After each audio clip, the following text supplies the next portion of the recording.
আজকের রেসিপিটা হলো মাছের কষা, যা খেতে গরম ভাতের সাথে অপূর্ব লাগবে। মাছের শুধু এই রেসিপিটা থাকলে আর কিন্তু কোনো কিছুরই দরকারই পড়বে না। এক থালা ভাত আপনি নিমেষেই কিন্তু শেষ করে ফেলতে পারবেন। এই মাছ যদি আমার এই রেসিপিটা ফলো করে একবার বানাতে পারেন, কথা দিচ্ছি বন্ধুরা, মাংস খেতে ইচ্ছেই হবে না, এতটাই টেস্টি হয়। So welcome to our Molly kitchen. Molly কিচেনে আপনাদের সবাইকে ওয়েলকাম জানাচ্ছি। আর আমার কাছে দূরে আমার সকল বন্ধুরা, আশা করছি সবাই খুব ভালো আছেন এবং সুস্থ আছেন। আজকের আমি শেয়ার করছি মাছের কষা রেসিপি। তো রেসিপিটা কিভাবে বানাই চলুন দেখে নিই। আর তার সাথে এই রেসিপিটা রান্না করার জন্য একটা স্পেশাল মশলা আমি এখানে ব্যবহার করব, যেটা কিনা এই রান্নার জন্য একেবারেই উপযুক্ত মশলা। তো চলুন রান্নাটা শুরু করা যাক। তো এই রান্নার জন্য এখানে আমি দেখুন প্রায় আমি 1 কিলো 100 গ্রামের মতন কিন্তু এখানে মাছ আছে। আর মাছের সাইজগুলো দেখুন কত বড় বড়। তো দেখুন এই মাছের কিন্তু কোনো কিছুই কিন্তু ফেলতে হয় না, সব কিছুই কিন্তু এই মাছের খাওয়া যায়। আর এই মাছের কাঁটাগুলো কিন্তু ভীষণই ভালো। আর এই মাছের মধ্যে দেখবেন ওপরে একটু কিন্তু বালি থাকে, ওটা কিন্তু গরম জলে ফুটিয়ে তারপর কিন্তু ছালগুলোকে ছাড়িয়ে নিতে হয়, না হলে কিন্তু একদমই খাওয়া যায় না। বা দোকানে বললে কিন্তু এই ছালটা কিন্তু ছাড়িয়ে দেয়। তো দেখুন আমি খুব ভালো করে ছালটাকে ছাড়িয়ে পরিষ্কার করে নিয়েছি। আর মাছের সাইজগুলো কিন্তু বেশ বড় বড় নিয়েছি। আর মাছটাকে একদম খাসির মাংসের মতো দেখতে লাগছে না?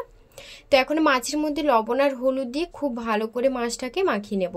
আর এই মাছটা যেহেতু ভীষণই বড়, মানে একদম 20 থেকে 25 কিলো ওজনের কিন্তু মাছটা আছে, তার জন্য কিন্তু মাছটা ভীষণই ফাটবে। সেক্ষেত্রে আপনারা মাছের মধ্যে সর্ষের তেল মাখিয়ে রেখে দিতে পারেন, এতে মাছটা ফাটা কিন্তু কম হবে। তো দেখুন খুব ভালো করে মাছটাকে মাখিয়ে নিয়েছি। আর আমার কিন্তু এই মাছের এই যে হাড়গুলো আছে, এইটা কিন্তু সবথেকে বেশি ভালো লাগে খেতে। আর তো দেখুন মাছটা খুব ভালো করে মাখানো হয়ে গেছে। তো মাছটা ভালো করে মাখানো হয়ে গেলে আমি 10 মিনিটের জন্য ঢাকা দিয়ে রেখে দেব। তো বন্ধুরা এই মাছগুলো আপনাদের কাদের কাদের খেতে ভালো লাগে অবশ্যই কিন্তু আমাকে কমেন্ট করে জানাতে পারেন। এখন আমি যেই স্পেশাল মশলাটা বানানোর কথা বলছি, তো দেখুন একটা মিক্সার নিয়েছি, তার মধ্যে 50 গ্রাম আদা, 50 গ্রামের মতন রসুন, আর 7 থেকে 8টা রসুন কোয়া, পেঁয়াজ কুচি 2টো মিডিয়াম সাইজে, আর 2টো মিডিয়াম সাইজে টমেটো, আর নিয়েছি এখানে 4টে কাঁচা লঙ্কা। তারপর অল্প জল দিয়ে খুব ভালো করে বেটে নেব মশলাটাকে। তো এবার আমি ফ্রাইং প্যানে বেশ কিছুটা পরিমাণে সরষের তেল দিয়ে দিলাম। দেওয়ার পর আমি এর মধ্যে মাছগুলো অ্যাড করে দেব। আর দেওয়ার পর মাছগুলো খুব ভালো করে একদম লাল লাল করে ভেজে নেব। শঙ্কর মাছের এই রান্নাটা করার জন্য এখানে কিন্তু সরষের তেল ব্যবহার করলে ভালো হয়, তবে আপনারা চাইলে সাদা তেলেও করতে পারেন। তো দেখুন মাছগুলো আমি পরপর করে দিয়ে দিচ্ছি। আর দেওয়ার পর মাছগুলোকে একদম লো আঁচে খুব ভালো করে ভেজে নেব, মানে একেবারেই কিন্তু লোতে নয়, লো টু মিডিয়ামে করে রেখে খুব ভালো করে মাছগুলোকে কিন্তু ভেজে নিতে হবে। তো দেখুন মাছগুলোকে খুব ভালো করে ভেজে নিচ্ছি।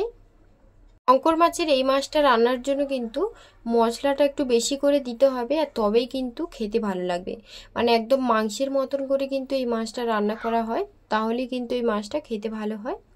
তো এক পিঠ মাছগুলো ভালো করে ভাজা হয়ে গেলে আমি অপর পিঠ উল্টে খুব ভালো করে মাছটাকে ভেজে নিচ্ছি।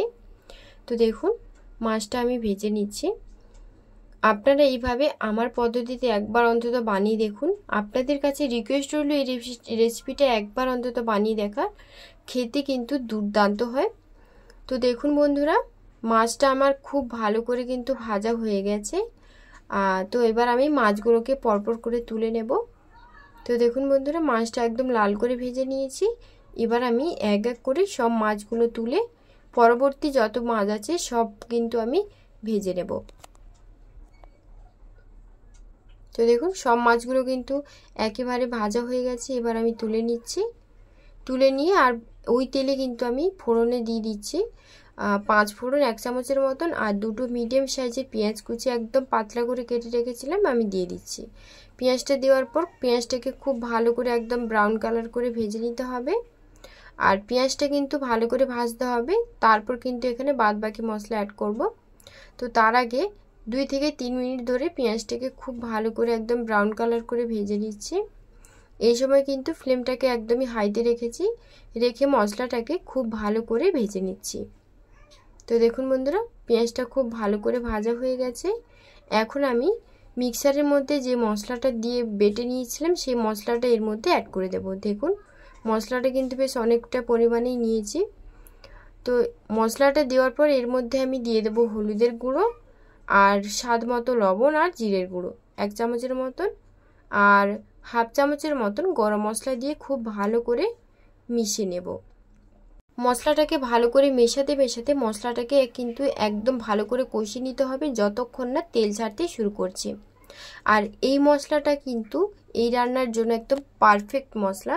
এটাই কিন্তু এর থেকে কিন্তু আর বেশি মশলা দেওয়ার কোনো প্রয়োজন নেই। আপনারা চাইলে এখানে কিন্তু জিরেটাকে বেটেও কিন্তু দিতে পারেন, সেটাও কিন্তু ভালো হয়। তো দেখুন মশলাটা কষাতে কষাতে কিন্তু অনেকটাই শুকনো হয়ে এসেছে। আর এই মশলা থেকে যখন তেল ছাড়তে শুরু করবে তখন কিন্তু এখানে বাদবাকি জিনিসগুলো আমি এখানে অ্যাড করব। ততক্ষণ পর্যন্ত কিন্তু মশলাটাকে খুব ভালো করে কষাতে হবে। মানে আমি এখানে মশলাটা একদম মিডিয়াম টু লোতে রেখে 7 থেকে 8 মিনিট ধরে মশলাটাকে খুব ভালো করে কষিয়ে নিয়েছি। তো এই যে দেখুন মশলা থেকে কিন্তু তেল ছাড়তে শুরু করেছে আর মশলাটা কিন্তু কালারটা চেঞ্জ হয়ে গেছে। তো এখন আমি এর মধ্যে সেদ্ধ করে রাখা আলু দিয়ে দেব। আমি এখানে 3টে সেদ্ধ করে রাখা আলু একদম ছোট ছোট করে কেটে সেদ্ধ করে রেখেছিলাম, সেটা আমি মশলার মধ্যে দিয়ে দিলাম। দেওয়ার পর 3 থেকে 4 মিনিট খুব ভালো করে মশলার সাথে আলুটাকে কষিয়ে নেব। এই রান্নার জন্য মশলাটা যত ভালো করে কষাবেন ততই কিন্তু এই রান্নাটা খেতে ভালো লাগবে। আর এই রান্নাতে একটু মশলা বেশি দিলে তবেই কিন্তু এই রান্নার স্বাদটা ভালো আসবে আর মাংসর মতন কিন্তু স্বাদ হবে খেতে। তো দেখুন 3 থেকে 4 মিনিট আমি আলুর সঙ্গে মশলাটা খুব ভালো করে কষিয়ে নিয়েছি। এখন আমি এর মধ্যে জল অ্যাড করে দেব। যেহেতু এখানে আলুটা সেদ্ধ হয়েছিল আগে থেকেই, তার জন্য কিন্তু এখানে আমি 2 থেকে 3 কাপের মতন জল অ্যাড করেছি। আর জলটা দেওয়ার পর ভালো করে নাড়াচাড়া দিয়ে নিচ্ছি। আর দেওয়ার পর ঝোলটা যখন হালকা ফুটে আসবে তখন আমি মাছগুলো এর মধ্যে অ্যাড করে দেব। তো দেখুন আমার কিন্তু এই রান্নাটা কিন্তু একটু গ্রেভি গ্রেভি বেশি ভালো লাগে খেতে, ঝোল কিন্তু একদমই ভালো লাগে না। তো দেখুন বন্ধুরা আমার ঝোল কিন্তু খুব ভালো করে ফুটতে শুরু করে দিয়েছে। এখন আমি এর মধ্যে পরপর করে ভেজে রাখা মাছগুলো অ্যাড করে দেব। আর এই মাছগুলো কিন্তু একদমই মানে বেশি ভাজা যাবে না, একটু হালকা হালকা ব্রাউন কালার থাকবে সেইভাবে কিন্তু ভেজে নিতে হবে। বেশি ভাজলে কিন্তু টেস্টটা ভালো আসবে না। তো মাছগুলো আমি পরপর করে সব অ্যাড করে দিচ্ছি। আর অ্যাড করে দেওয়ার পর ভালো করে একটু নাড়াচাড়া দিয়ে নেব। আর নাড়াচাড়া দিয়ে নেওয়ার পর যেহেতু আলু সিদ্ধ আছে আর ঝোলটা কিন্তু আমি অনেকটাই কম পরিমাণে দিয়েছি জলটা, তার জন্য বেশি কিন্তু রান্না করার প্রয়োজন নেই। 3 থেকে 4 মিনিট ধরে কিন্তু হাই ফ্লেমে রাখলেই কিন্তু ঝোলটা একদমই কমে আসবে আর রান্নাটা কিন্তু একদমই কমপ্লিট হয়ে যাবে। তো দেখুন 3 থেকে 4 মিনিট আমি খুব ভালো করে ঝোলটাকে ফুটিয়ে নিচ্ছি। আর ফুটিয়ে নেওয়ার পর সব শেষে হাফ চামচের মতন একটু গরম মশলা দিয়ে দেবো। আর গরম মশলা দিয়ে দিলেই কিন্তু রান্নাটা কিন্তু আমার একদম কমপ্লিট।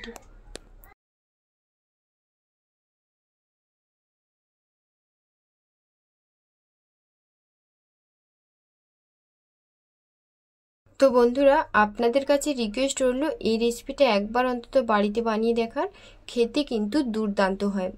যেহেতু সাইজে মাছটা একটু বড় তার জন্য কিন্তু স্বাদটা একদম আলাদা হয়। তো আলুগুলো কিন্তু একদম আগে থেকে সেদ্ধ হওয়ার জন্য ভালোভাবে সেদ্ধও হয়ে গেছে। এখন নাড়াচাড়া দিয়ে নিচ্ছি আর ঝোলটা কিন্তু অনেকটাই কমে এসেছে। ঠিক এই পর্যায়ে আমি হাফ চামচের মতন গরম মশলা এখানে অ্যাড করে দেব। এই যে রান্নাটা কিন্তু আমার প্রায় কমপ্লিট হয়ে এসেছে। এবার আমি হাফ চামচের মতন গরম মশলা দিয়ে দিলাম। দেওয়ার পর নাড়াচাড়া দিয়ে 2 মিনিটের মতন একদম লো ফ্লেমে রেখে দেব। তো দেখুন 2 মিনিটের মতন একদম লো ফ্লেমে রেখে দেওয়ার পর তারপর কিন্তু আমি রান্নাটা একদম কমপ্লিট হয়ে যাবে। তো এই যে 2 মিনিটের মতন রেখে দিয়েছিলাম আর তারপর দেখুন রান্নাটা কত সুন্দর দেখতে লাগছে, একদম কিন্তু খাসির মাংসের মতন দেখতে লাগছে। আর এটা কিন্তু দুর্দান্ত হয় খেতে বন্ধুরা। রান্নাটা দেখে নিশ্চয়ই আপনারা বুঝতে পারছেন রেসিপিটা দেখতে যতটা সুন্দর হয়েছে খেতেও কিন্তু অসাধারণ হয়েছিল। তো আজকের রেসিপি আপনাদের কাছে কেমন লাগলো অবশ্যই আমাকে কমেন্টে জানাবেন এবং পরবর্তী ভিডিও আপনারা কি দেখতে চান সেটাও কিন্তু কমেন্টে জানাবেন।